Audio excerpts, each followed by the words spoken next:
This is how Panchoy picks loads here in spring 2025. We've been doing this for about 5 months now. We have learned a lot and have much more to figure out. But let us share more of what we've started to see about routing this work van. Tonight, we're parked near Savannah, Georgia, in the Sprinter van. We were just unloaded a few miles away, and we've been offered this load, which picks up in Charleston, South Carolina, and drops in Florida. This is a good paying run, but it's not an ideal load for us to take. We will tell you why. If we were right there in Charleston already to grab this, our decision would be different. However, Charleston is over 100 miles north of our current position. Of course, Florida is south of us. That means we would need to deadhead an hour and a half in one direction to the pickup, then turn around to begin the actual loaded miles. The load itself is about 610 miles.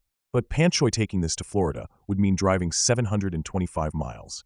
That adds 100 miles and nearly 2 hours time to the load. Assuming Panchoy takes this proposed load, the added fuel, miles and time would be something to add into our bid. However, adding to the bid to cover fuel, miles and time likely would mean that our price is too high compared to other bidders, some of whom would be willing to take less than they need just to get the load. Remember this when dealing with load boards and brokers. You may be competing with bottom feeders.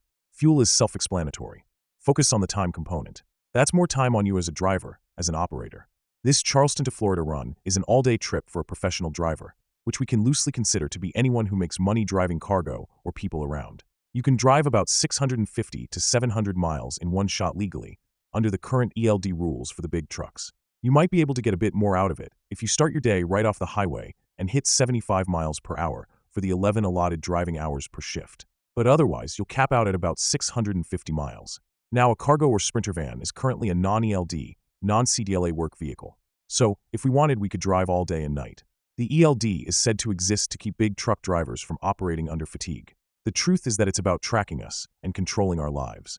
Safety is important, but it's really secondary to the powers that be. It's about everyone being under a system of monitoring. We say all of that to say that it is good to avoid driving 10+ hours every single day, and that is a factor with this load.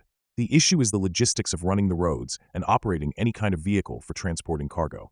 With this load which was presented to us, we would be driving north and then doubling back.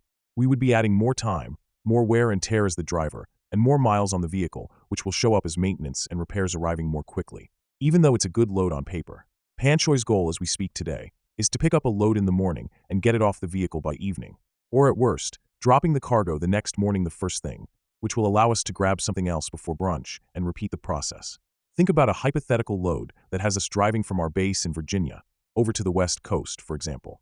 That's 2,000 to 2,400 miles, depending on where you would pick up and unload. You can do the math on how much the settlement would be, and it might seem impressive.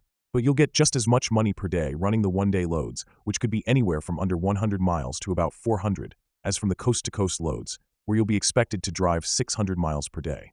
Don't be fooled by the big numbers at the bottom of the page.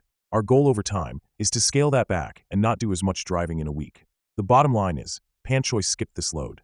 We sat and waited a few hours until a pallet only 7 miles away headed to Atlanta popped up on the broker feed. We got it. And I'm out.